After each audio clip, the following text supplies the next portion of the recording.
Grand rising, everyone. Natalie coming to live. Spirit and coffee. Got my coffee here. Yum, yum, yum, yum, yum.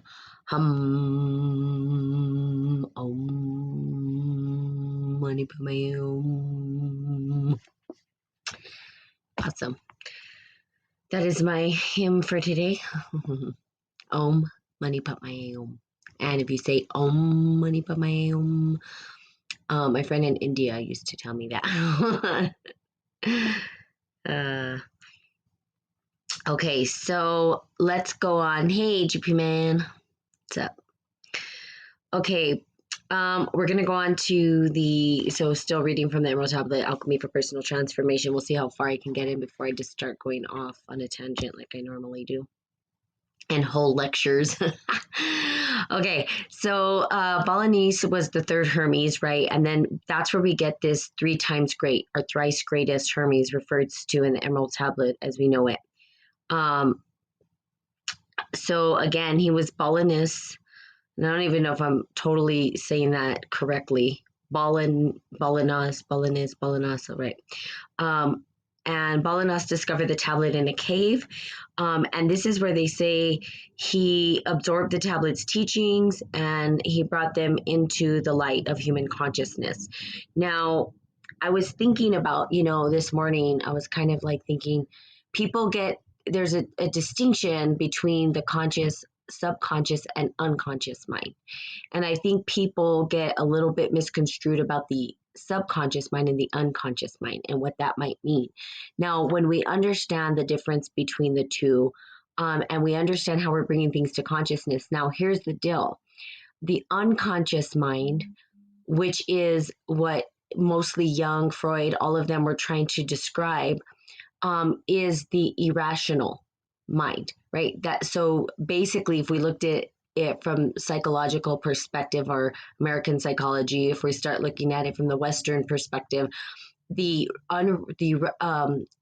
unrational.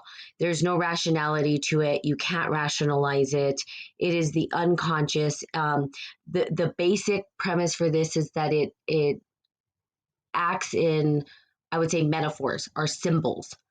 And we can't really put words or language to it, although we try to. So with you, what does that mean? It means those are the experiences that you have in your life that you can't describe to anybody. So if you've ever had an out-of-body experience, if you've ever experienced multi-dimensions, if you've ever experienced other things like that, you can't really describe it, right? You stumble on the words to try to describe what is happening. And really it's because it's a metaphorical piece. That is the unconscious mind. That's tapping into the unconscious. It's not rational. Another way to look at it is being in cyberspace right now. If you were to go and download your consciousness into cyberspace, your consciousness wouldn't know what the hell was going on. It would look irrational and crazy, and then you would try to make order and sense of what you were seeing. Well, that's the conscious mind. The conscious mind is trying to make sense and order of what we see in the world and what our experiences are telling us. And we try to bridge the gap between the two. Okay. But when we're looking at the imaginal world, which has been taken out of science, and this is a lot of the reason why we can't come up with new storylines. When I talk about us being powerful enough to create a new paradigm, a new way of looking at the world, a new world view, we have to be able to go into the imagination to do that. We can't just do it through science. Now, science itself is starting to paint the picture, but then when they went into the quantum world, they started to see, like, what the hell is this, right? It almost looked like what our imagination looked like. They couldn't even explain it. They had no words to describe the quantum world. They're like, we don't get it. It's everywhere and nowhere. It's here and there. It doesn't even exist until we observe it. We don't even know what's happening. Same with us, okay? We are the inner and the outer. We are the unconscious and the conscious. We have the access and the ability to tap into that. So there's the consciousness and the unconsciousness, one irrational, one rational. Okay. That's where they've split up. This is the storyline. So when people go into conspiracy theories or they want to understand, what they used to maybe play trickery on us, right? Or to play out their storylines. Okay. Is they said, oh, irrational? No, we're rational. Okay, we're not primitive peoples. We're civilized. We're a modern mind. And they went totally to the left and totally forgot about the imagination. You see, so they can't account for imagination. When people start to tap into this imaginal world, right, and start to create these new ways of existing in the world, they don't know what to do because they don't have imagination. Everything has to be factual. Well, not everything's factual. You tell me that your entire life is a big fact, a big a big fat fact. Sorry. So it's not, right? Your life is not a big fact. That's bullshit. It's not. Most of our life is a big story. It's a big made up thing. If we lived by facts, everything would be dry, boring, and wouldn't be fun. So most of our life is a story that we made up, right? And and we do this, right? And you have people coming up and saying, don't make assumptions, don't because we make assumptions about people, right? And that's what we do. We create these big storylines that aren't even true. So most of what we live in is a story, but we're being programmed by the story. Okay. So it's going back and understanding what is our imaginal space? What is your origin story? Where did you come from? Who are you? Can you tap into these other dimensional spaces where these other energies exist, right? Little g's, right? Little gods and goddesses. Now we're afraid of that. And because they've separated the storyline, and this goes into religion and how it's arrived and stuff like that. Now people believe what they believe, and that's cool. There's no right, wrong, good, or bad. But these archetypes do exist, whether you like to believe it or not. Okay, that's the fact. The fact is that we have several different personalities on this planet. Not everybody's the same. People don't think the same, and people don't see life through the same lens. Everybody has their own way of viewing it. Their dreams are different. Okay, so we have the rational and unrational mind. They separated the two. They started looking at the rational. They forgot about the irrational mind, and they said, oh, that's bad. That's dangerous. Don't do it. It's evil. Okay, we need both. That's the reality. We need both. So the rational and rational mind. Now we have the subconscious mind. The subconscious mind is suppressed memories that we've already seen. So for instance, maybe we had an experience of trauma in our life, okay, growing up. Rather than deal with it in our conscious mind, we put it into the subconscious mind. And then it plays out in the conscious world, even though we don't know it's playing out. It is playing out in some fashion or some form. So when you understand the distinction between those three things, you know that some people use the subconscious mind as though they're talking about the unconscious mind. And it's two different things if we understood it. Okay. And why? Because it's important. Because the subconscious mind has already seen or brought to light within the conscious mind. In other words, we've already seen or played out what has happened, and it was either something we didn't want to deal with, and then we just kind of stored it away in the back of our mind in a way. That's not the unconscious mind. The unconscious mind is everything and nothing. It becomes the fifth dimensional spaces. It becomes almost like, the hat. The magician has the hat and they try to pull out the rabbit. We don't know what we're going to pull out when we go to the unconscious mind. And it's a scary place. And this is where shadow work exists. And people are afraid, right? Because it's dark. The unconscious, if we saw it, is this big, gooey, dark place. And we don't know what's in there. And so then we go in there and we extract something out of it. Sometimes we extract these archetypal patterns that are there, that are very ancient, very archaic, that stay there, and they play out within the storyline of human consciousness. Okay, so understanding that. Now, what he did is he took the tablet and he brought it into human consciousness, and the tablet being, the laws, or God's law, we would say, or natural law.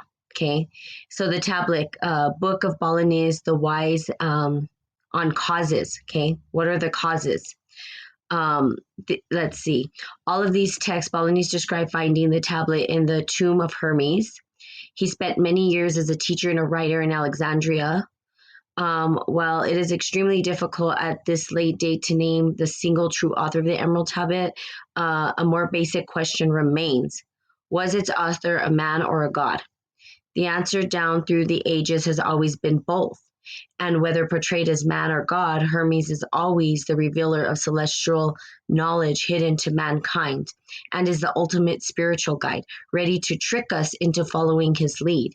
In many ways, Hermes is like the spirit that reincarnates itself through time to guide us in our struggles towards enlightenment, showing up in every generation, whether we like it or not.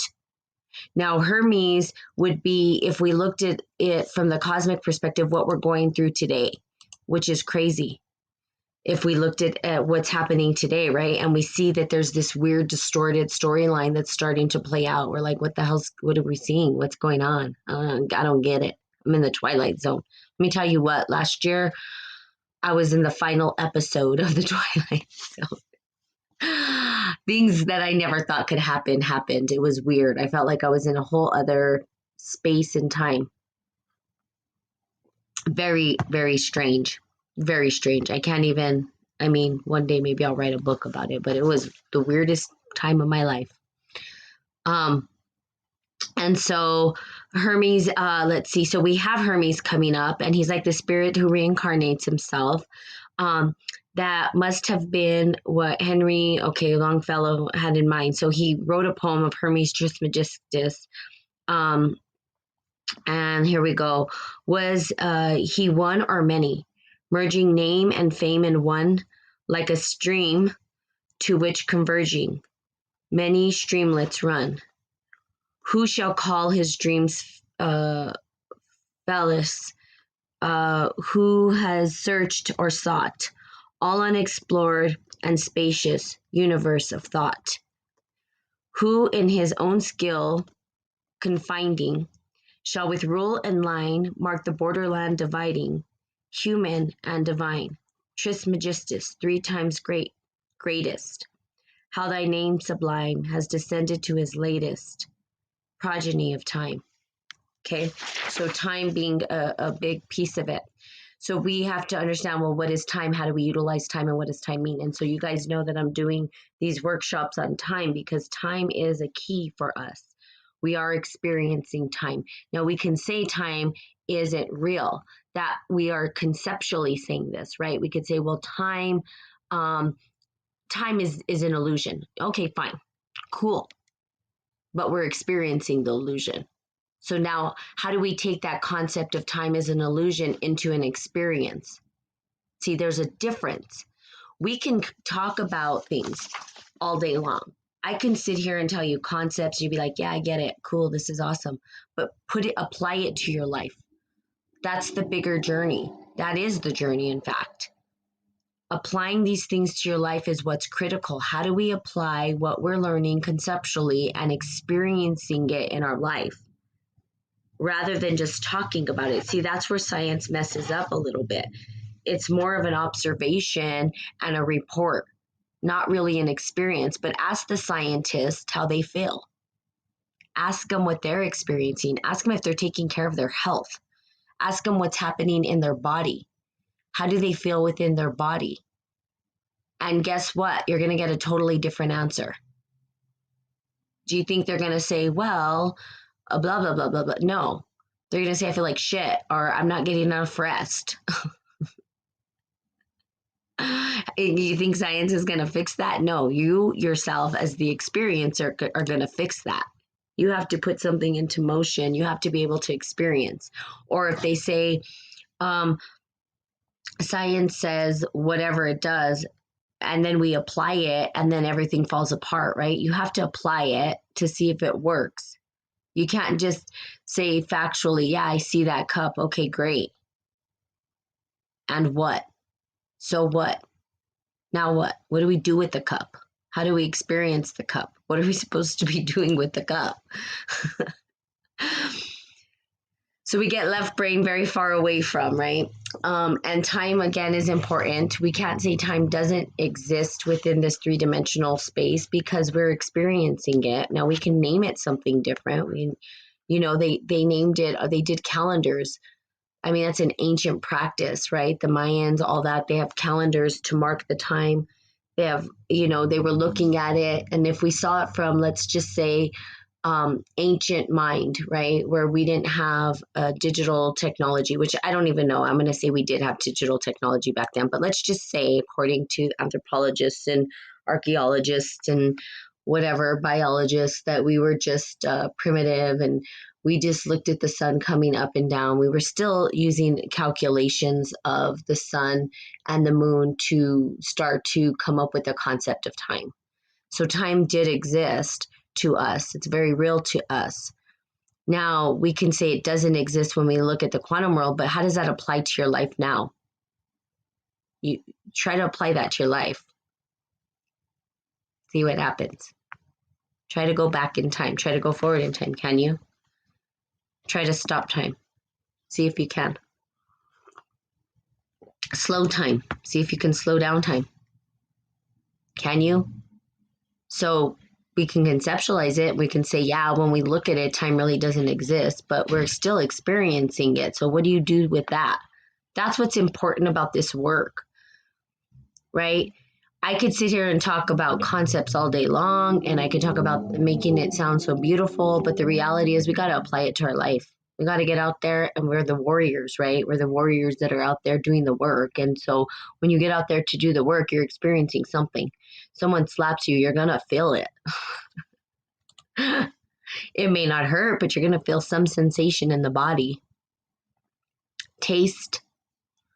We're going to taste things, right? We have taste buds. Then we taste stuff. That's an experience. Can you describe it? Well, we can try. But is that really the concept, right? I liked it. One of my professors says, we can't, because I was really pissed off. I'm like, look, I can't write this paper based on what these other people are talking about. Like, those are their words. I'm using my words. Why do I got to use this, way of thinking? I want to use my way of thinking. So I went off on the paper, but I said, okay, I'll go ahead and entice you and I'll write this with using their terminology. And he said, the reality is, Natalie, that we can't tangle the map for the terrain, right? Or the map is not the terrain. And I'm like, you're right. So we might have words to describe what we're experiencing, right? But the map itself that we're reading is not the terrain. So if we looked at it from that perspective, we could say that, let's say, for instance, these people who were out voyaging around the world in boats, right? And they were on expeditions and they were sailing.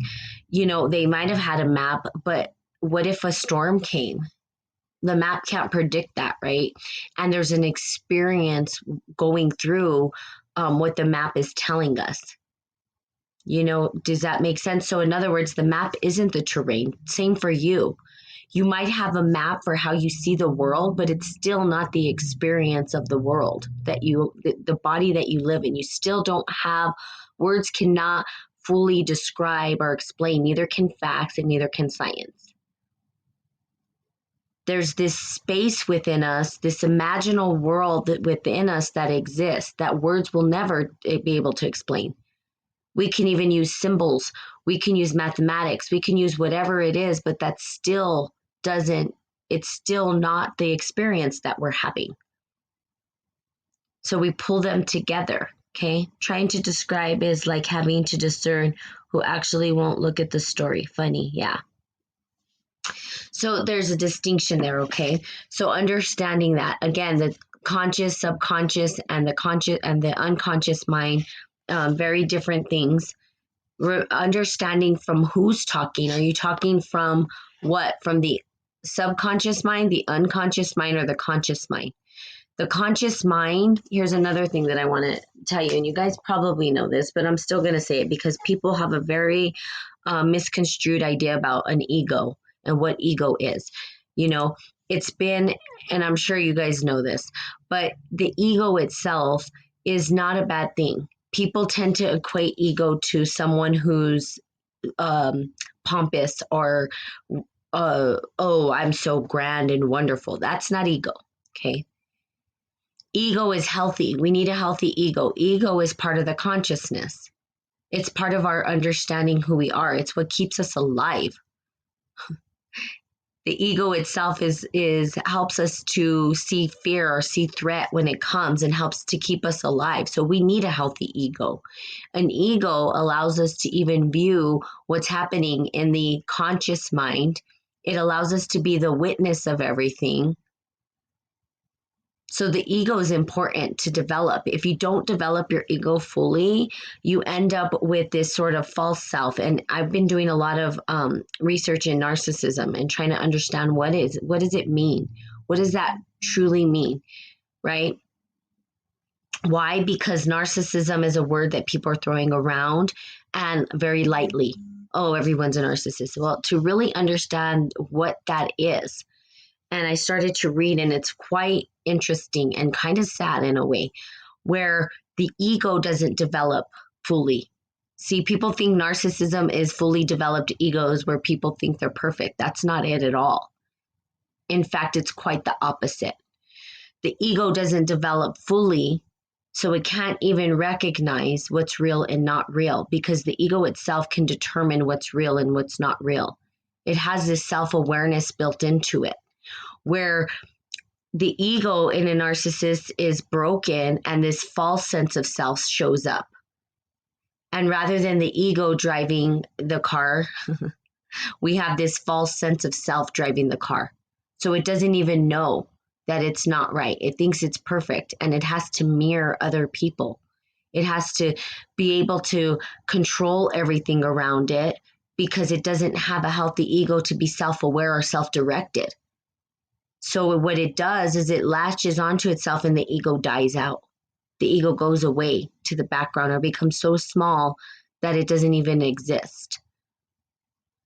And then you have this false sense of self where you're living in this false reality.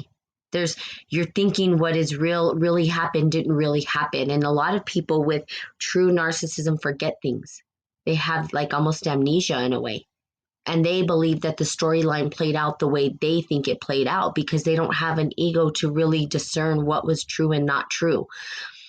Pretty interesting stuff, and pretty crazy, right? And sad. Like literally, I cried, because that would be terrible to go through, right? To not have a sense of who I am or what I am in the system. So understanding that, right, is critical. The ego itself is healthy. We need an ego to function, to be self-aware. Now, the ego is fear-based, so there is fear ingrained in the ego, and it's up to us to understand what fear is being programmed in there and how to overcome it. So, for instance, my ego doesn't like change. It's afraid of change, right? And most people are. They're afraid of change. Now, the ego thinks that it's going to die off, and it becomes afraid of change, because if we're afraid of change, it's because the ego is saying, now what's going to happen to me? I'm going to die. Remember, the ego is our consciousness. It's our ability to discern what is real and not real. It has kept us alive. It's what has kept us alive. So our ego, when it feels like it's going to die off, gets very scared, completely afraid. Okay? And then it wants to just take control. And it's like, hell no, I'm not going to let you put in more information. And it avoids. And so we have people doing drugs, alcohol, that stuff to avoid what's really there. It doesn't want change. However, if you work with the ego, if you have a healthy relationship with your ego, right? Like me, I'm like, look, ego, we're doing this. Is that you learn to expand, and you expand your consciousness when you allow this to happen, when you allow yourself to go through the fear, okay? When you allow yourself to go through these storylines. And then we grow in consciousness. See, we bring to light what is unconscious into the conscious mind. Or we allow what was in the subconscious mind to be resolved or healed. And then we expand our consciousness and our understanding. And we're able to work with more. We have more to work with now. So we have to remind the ego that it's okay. We're not trying to kill it off. We're trying to expand our consciousness in the waking world so that we can work on our divine purpose. We can work on the things that we love so that we can get over the hurdles of the fears that we have. So that we could take that trip that we always wanted to take, but we were too afraid to do. Well, why? Because the ego was putting that fear in you. So again, it's the expansion of consciousness. Remember, there's conscious, subconscious, and the unconscious. When anything comes up from the unconscious, the conscious mind freaks out because it doesn't know what to do with the information. It doesn't understand because the unrational is unrational. And the rational mind or the consciousness in our rational mind wants to make sense of it and it can't. And it's like, if I can't make sense of it, I'm going to die. What's going to happen to me? Everything that I ever question, it's almost like people with spiritual emergency, right? If we looked at people who went through an epiphany or a great spiritual awakening, they freak out. What's freaking out? The unconscious doesn't care because everything is there and nothing's there. But the conscious mind is freaking out. The ego is freaking out because it's like, I'm going to die now. How could this be? Almost to the point where people get sick, right? So the expansion of the conscious mind is not an easy thing. It takes time. And sometimes we have to really question the way that we see the world in our paradigm, and we have to change and shift consciousness in different ways. So it's almost like we're juggling, right? We're juggling between all of these things. We're juggling between consciousness, the subconscious, the unconscious, and we're trying to figure out how to make sense of it all. And then we're expanding. A great way to expand consciousness, first of all, to deal with the subconscious stuff, which is all of our mommy and daddy issues mostly. We put those away in the subconscious mind. Really good. And then we tap into the unconscious when we're going into these other dimensional spaces, when we do meditation and all that. And that's the unconscious. We're tapping into these very ancient, I like the way my professor said, these ancient archetypal energies, these energies that are very ancient, right? And we tap into that. And then what do we do with it? Well, we ask our consciousness, we work with our ego, we work through it, and then we expand out. And the way we can work with it is through art and creativity. So a lot of what we do, even in psychology, right, is people use art or different modalities to express what's happening in the imagination, what's happening in the irrational mind. That's why we have great artists. Okay. So we have these artists that understood how to tap into that space. This is part of alchemy. So if we looked at Leonardo da Vinci, if we looked at Einstein, if we looked at all these individuals, they were tapping into the unconscious mind. That unconscious mind allowed them to be creative and come up with new ways of working with material in the world around them. So we too have access to that. See, but most people are afraid. They're afraid to tap into that unconscious mind. They're afraid to go there because we've been programmed that it's scary. Don't do it. It's dark there. The unconscious mind is represented by the female, right? The sacred feminine, right? And then at night, when we think about the moon and all of that, that's when creativity comes out, because the moon itself and even the deep, dark ocean is a depiction of what we call the unconscious mind, where we don't know what we don't know exists. They told us to stay away from that was scary. They burnt witches at the stake, right? Why? Because they were doing ritual to tap into the unconscious mind. They did their ceremonies at night. They followed the lunar, the moon, which is depicted as the unconscious mind. If you looked in tarot, you would see that. They made us afraid of it purposely. Why? So they can drain your creativity. Now you have to exist in a world of fact, and no imagination is there. But guess what?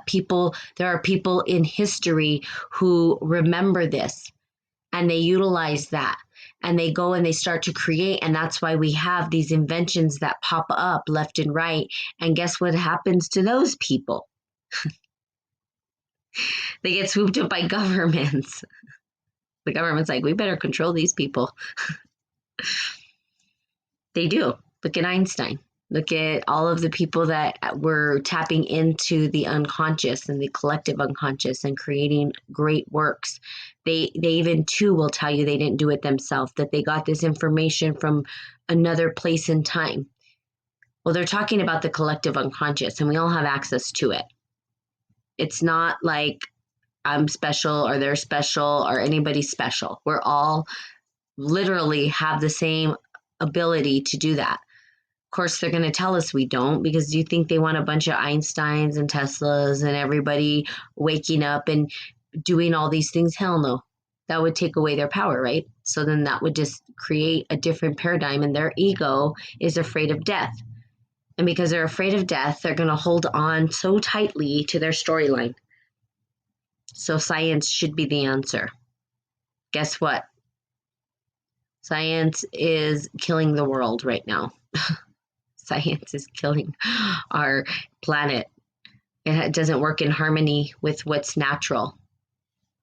In fact, it manipulates it. Okay? It manipulates the very thing that we exist on. And it utilizes it for the benefit of what? Few. Crazy, right? It's just a crazy storyline that we're in. Now, how do we change it?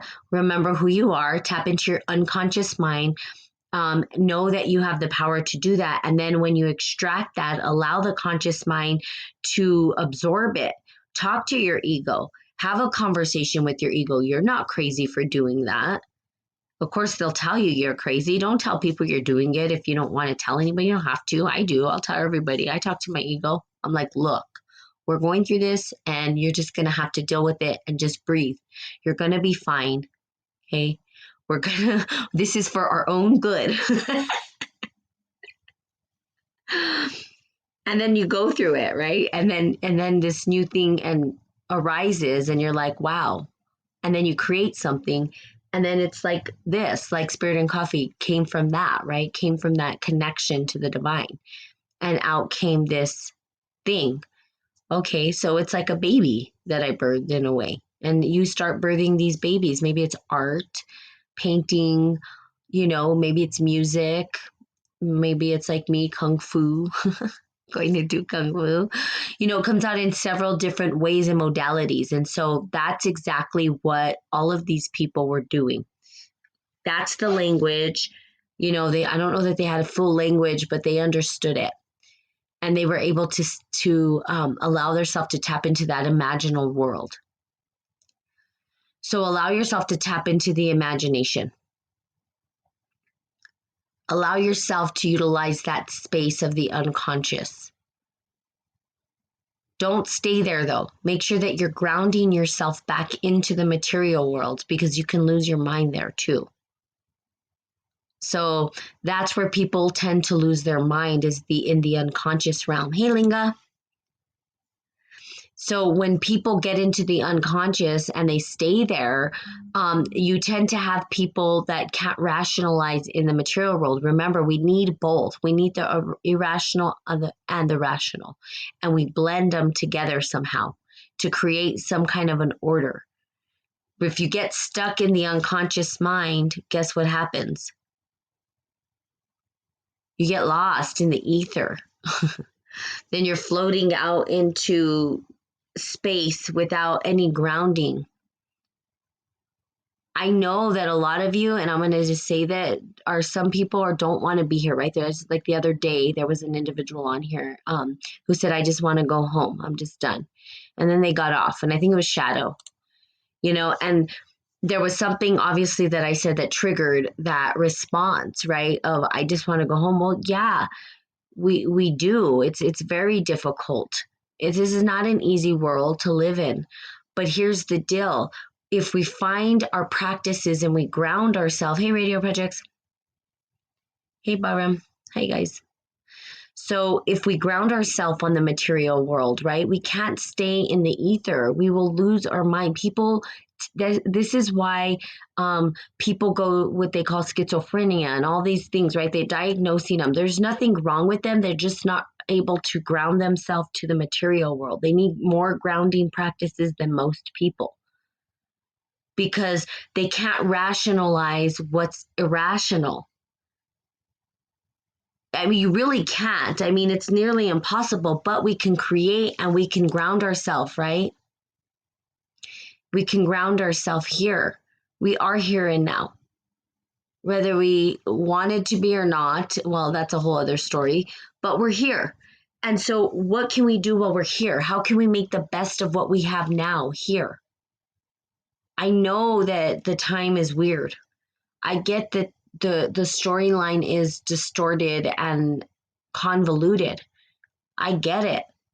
And I was talking to a friend the other day that I was feeling I cried. I mean, I cry for those individuals that again don't feel like they have a choice right now, feeling pressured, not sure which way or which direction to go. Okay?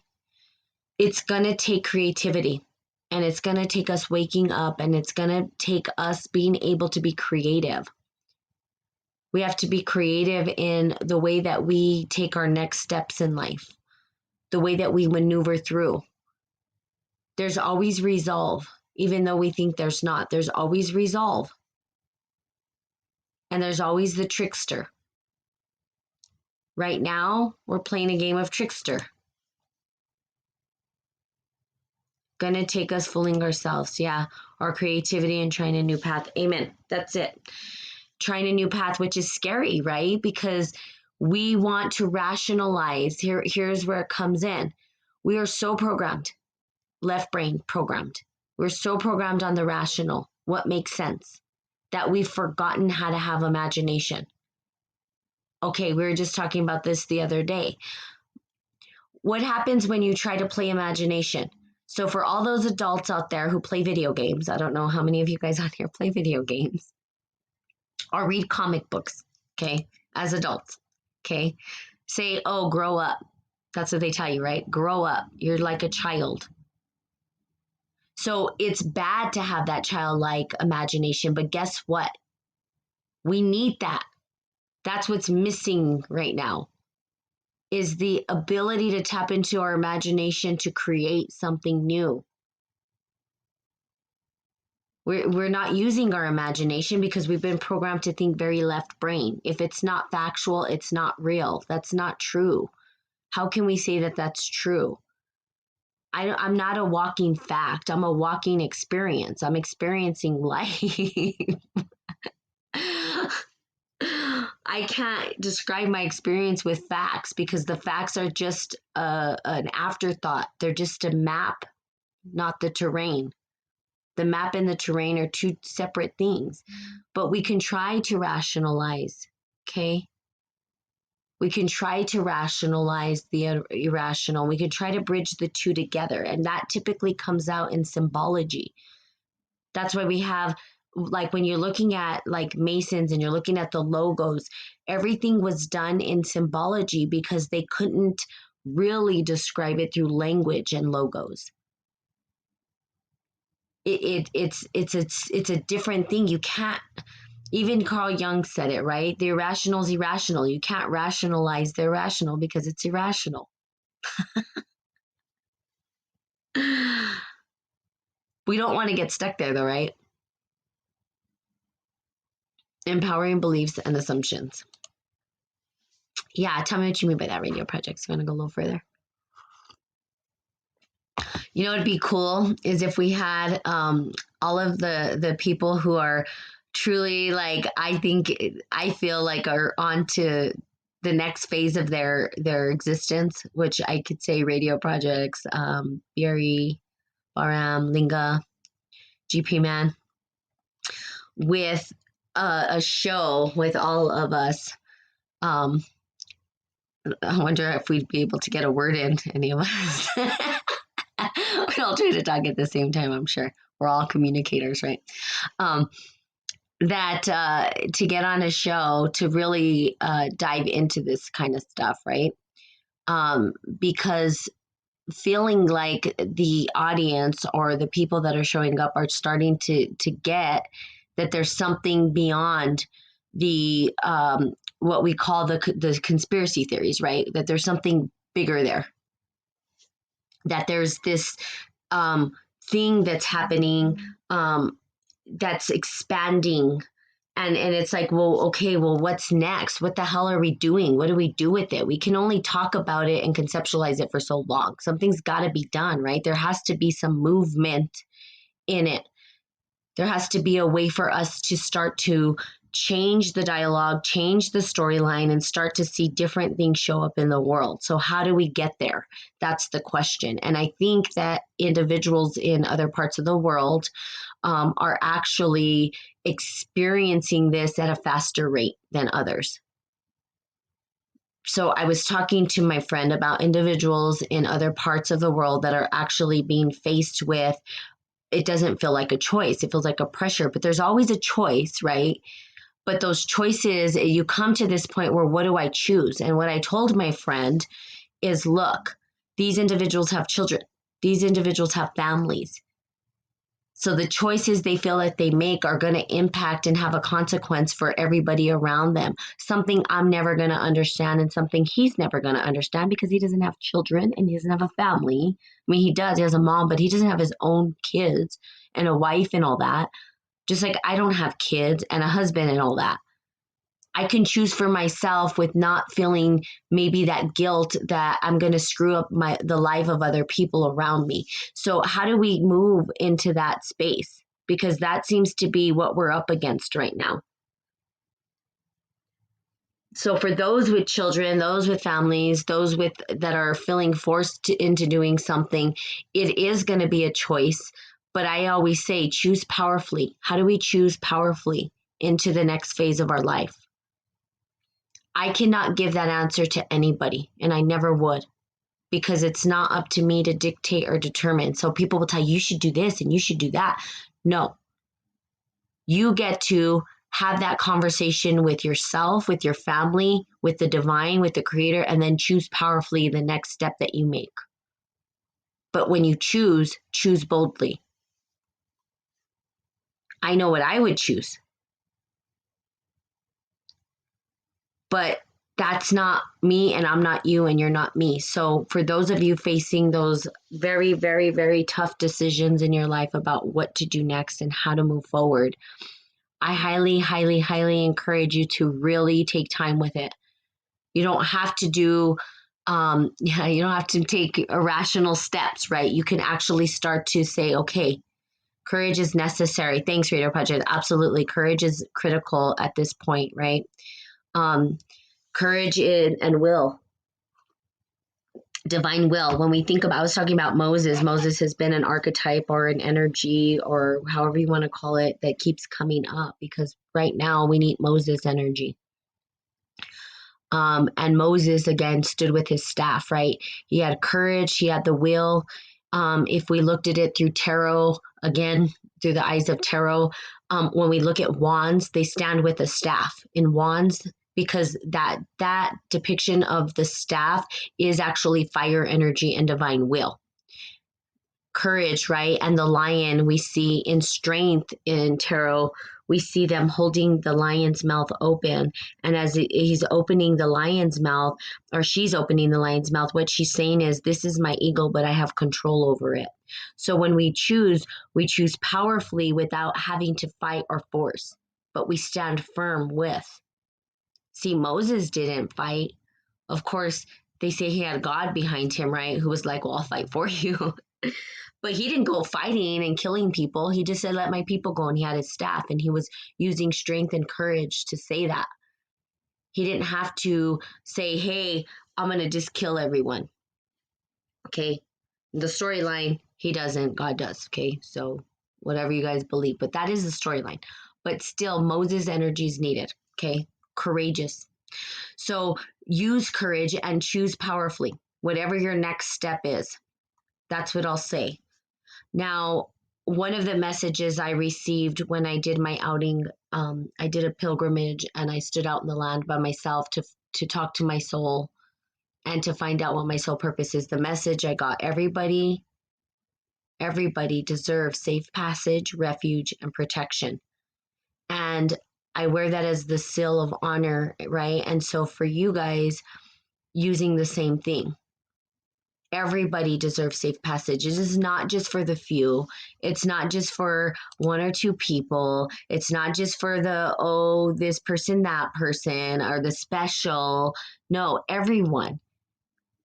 It's for the ones who choose, though. You got to choose it. That's the difference. Some people don't choose it. It's not that they aren't special, it's that they don't choose it. They don't choose it. It's a harder choice to make in some ways. So everybody deserves safe passage. Everybody deserves refuge. Everybody deserves protection. And that's the promise. And I promise you that you will have it if you believe. It is there for you. So choose wisely. Not an easy choice, I know. I don't feel that I know my belief is that I don't feel that it's right that people feel pressured to do things to their body that they don't want to. That's no. The one thing we're given is our body. It's our vessel. It's my body. It belongs to me. So why should I? Because what? Now you're going to take away things? Go ahead, take them away. But I know what I would choose. See? Never would I tell you guys to choose the same way. And that's not what if somebody's, here's another thing, that's as a light worker. Light workers don't force people into what they should or shouldn't do. The choice is yours. That's the beauty of this world, is that you get to choose. We cannot choose for you. Sometimes it takes courage to choose into things that other people, like the masses, don't believe in. The masses might not believe in the way you believe. And guess what? That happened to a lot of people in this world. They stand against the grain and they go first. I mean, we could talk about other people that have risen, right, to the occasion of this, where people will say, we want you to do this. And they say, no, I don't stand for that. I know that it's not right. I know it's not just. And I'm going to stand for this. And I know that I'm standing my ground on this. And then guess what happens? Well, sometimes people get killed, and they go as far to get killed because of it. It happens. It's happened in history, you guys. It repeats itself. And then you have everybody, all these individuals who are like, yeah, stone them to death. I mean, that's how ugly the ego can, not the ego, the archons and the eons can get. The sickness and the fear that lives within all of us. It can get that magnified in so many people. It's like the mind flare. That's a better way to kind of look at it. It's a sickness, right? In some ways. And that sickness that scatters throughout, where people can turn from being beautiful individuals to pointing fingers and saying, yeah, stone them, kill them. What? What do you mean? What do you mean to kill a person because they don't want to do something? That's not cool. Leave them alone. What's wrong with you? But they will, and they have. And the storyline plays out that way. And we've seen it, even in the Bible. Look at what they did. They're like, yeah, kill him. They were nailing people to the cross left and right, stoning people. And people were cheering about it like it was some awesome thing. It is amazing what can happen. So, but does it have to go that far? I don't know. I don't know if it's going to get that far in this storyline. It could. We repeat history, so probably. Yes, the evil within us all. Yeah, it's there. And if we learn to work with it and overcome it, you see, that's where mastery lies. Because it's funny, the other day I was talking to my friend, I'm like, I'm not gonna hurt people if they're trying to coerce me into stuff and they come and I'll fight. I mean, I'm taking kung fu. I will fight to say, no, this is my vessel, but I'm not gonna kill somebody. That's not me. So take me. So what? So now what? You win? Good job. Congratulations. I just know who I am. So it's going to take a lot of knowing who you are and standing firm, but also bravery and courage and whatever you guys choose to do. I don't know that all of you guys are in a situation where you're being forced. I know there are people from around the world um, that are going through this. It's coercion and experiencing that. And so, if that is the case, um, that's what I say to you.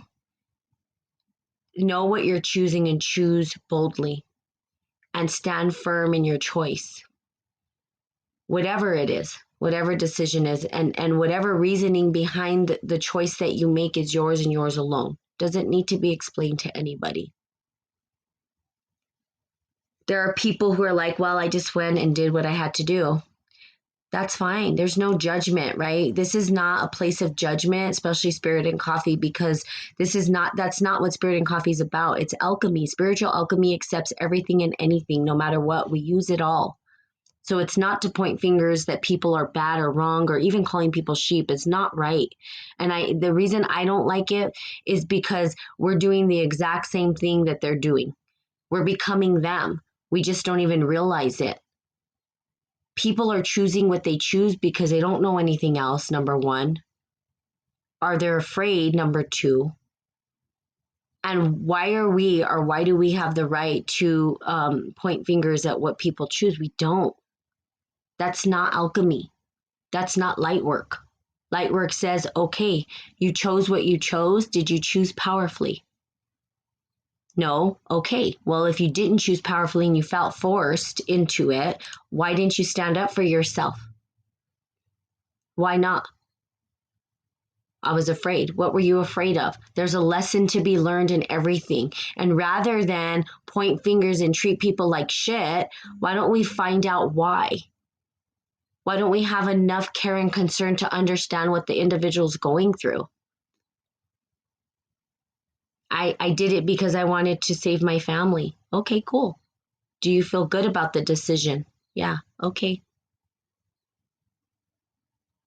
So it's going to get that way. And I know that so many people right now are going through that around the world. The thing is I can stand firm in my belief, but my belief doesn't matter. What matters is you guys have a choice and for you to understand that. And guess what? People are going to choose to do it because they want to live in the system. Some people may walk away and live outside the system. And they may say, okay, well, take me, beat me, throw me in a camp. I don't care. I'll go through whatever I need to. I'm not going to do it. I'm standing firm in my choice. Not easy. This is a weird time, you guys. I'm telling you, Scotland have made it law now. I'll never take this shot, but I need to look into exemption cards because I believe we can have our cake and eat it. Okay, do that, right? Is there a religious exemption? Awesome. And health exemption. Thanks, Radio Projects, for coming on. Effed. I'm not going to say it because I'm on Facebook as well. I'll have to choose between brick and, yeah, no kids. Different decision. We might need to start a religion. No, let's not start a religion, Radio Projects. Let's start spiritual alchemy again, where we come into a space of, like I said, understanding how to work with the imagination. How do we step into that space, right? I would almost go as far to say that you individuals that are on here right now, you're looking for your next, I'm guessing this, your next step. What is it we do? How do we choose powerfully? I would even go as far to say that we ourselves can have dialogue, right? We need to, I see what you're saying, Radio Projects, start a new religion so that he can get an exemption. Got it. I see what you're saying. Okay, that's an imagination. I get it. Now I see what you're saying. Tell him you're a spiritual alchemist and that as a spiritual alchemist, you follow natural law and not the manipulation of natural law. And so in that, you can't put anything in your body that has been compromised. I don't know. Just a thought. So I think with us on here, and I'm seeing sort of this common theme with some of your individuals. We could, if you chose to, do a private group. And I would say I can set it up in the private group of, a collective of minds that can start to explore what is it going to take for us, because we're not in the same place, right? We're all coming from these different storylines. Some people are coming from a space where they're forcing, or they're giving you no other option almost. You do have other options, of course, but how do we start to create, yes, a mastermind group? How do you start to then create and shape a new existence? How do you create a new world? How do you start to bend the paradigm, or the way that the world is seen? What is it that we do? And yes, we could start a group, and the group being, not a group to talk about the conspiracies, but how do we reshape the paradigm? How do we support ourselves into something new? What is it that needs to happen? What steps need to take place? How do we support each other as a collective to start to think about this different? I'm going to join the Church of Flying Spaghetti Monster. Okay. Yeah, we're going to build our own earth in the sky, right? Like our own world in the sky, which is sad. We have a beautiful planet. What are we doing? We're so weird, man. Our species is so convoluted weird. My God. Why do we even have to come to these conversations? Why are we so weird? I don't understand it. I don't understand some people. I just don't get it. I'm never going to get it. So why don't you guys email me? Because I feel this calling and need to support in some way. And how do we start to support each other and become creative together as a collective, right? Not get stuck on the left brain stuff, but the imaginal world. How do we create something new? What would it look like? How do we join forces to support each other through this next phase, right? Because it's a spiritual warfare, number one, but two, it's starting to materialize. So how do we get through that material phase now? What is it that we do? How do we support each other? How do we lock arms? I would say do this, spirit and brew at gmail.com. Now, each one of you who would like to be a part of that, email me. I would like to perhaps have a dialogue between some of the individuals on here who something's telling me, obviously Bahram Radio Projects, GP Manlinga, all of you, individuals who would like to do that, but just email me and we can look and see how do we support each other. How do we transition into? You guys deserve safe passage and refuge and protection.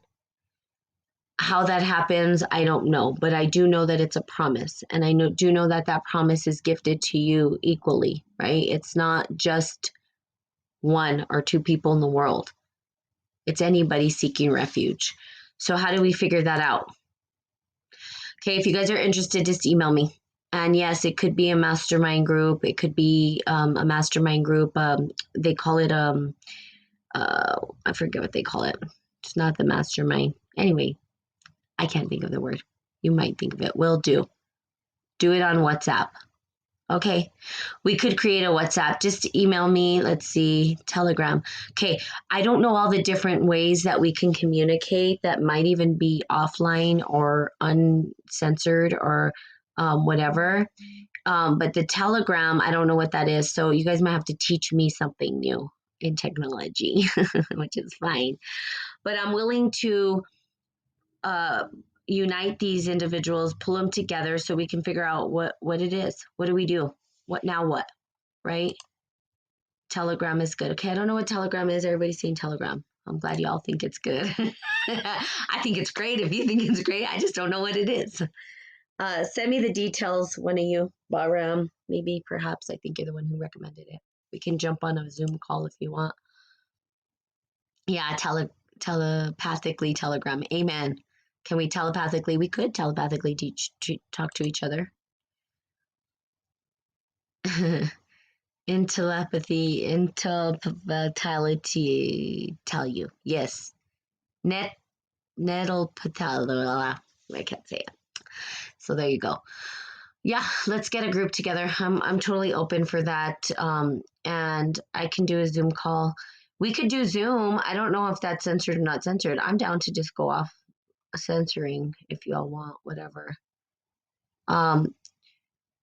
Either way is good. Send me on the email. Send me your phone number. I'll have your email, and then what I'll do is I'll talk with I think Baram if you want to figure out a way that we can interconnect everybody, and then we can figure out a way to go offline, perhaps uncensored. Video calls if needed. Okay, Telegram if it's okay. Okay, cool. Let's do it. I'm here to support you guys in whatever way that I can, and figure out what is next for you. Where there's a will, there's a way. That's all I'm going to say. And we do have the will. So stand with your staff, be firm, and we can figure it out. Totally. And I appreciate you guys, really, honestly and truly. It's going to take a whole bunch of us, right? To figure out what's next because we're connected in different places and spaces, but we do have this opportunity and it is possible, right? We're up against a big mind flare. We're gonna have to go offline completely, but if I think we bring our resources together, we can come good. Sounds like a religion to me. Yes, it will take communication. Totally not religion. But an opportunity to recreate something new. Awesome. So I totally love you guys. Appreciate you guys. This went a lot longer than I had expected. Glad that everybody showed up. I can see a trend coming from you guys. But just know that I hold you guys in my prayers and my thoughts.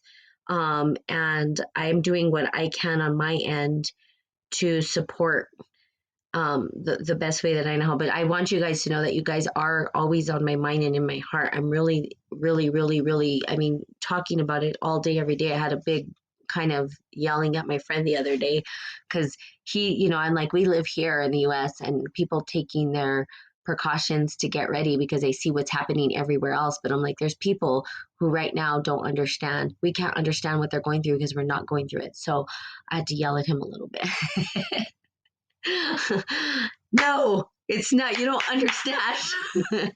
And you don't have a family. You could just take off. I'm glad for you. But what about these other people? Like, I'm not leaving anyone behind that doesn't want to. No. Together, we rise. Not alone, together. Okay. Awesome. So you have it. Thank you guys so much. Love you guys very, very much. And hopefully we can all interconnect soon. Very, very soon, actually. I think this is timely. In fact, I'm being told by the divine power that this is something that needs to be looked at right away. Not something that needs to be hanging out for a while. So let's get on it. Okay. All right. Love you guys. Have a fantastical day, and I'll be talking to you very, very soon. Bye bye.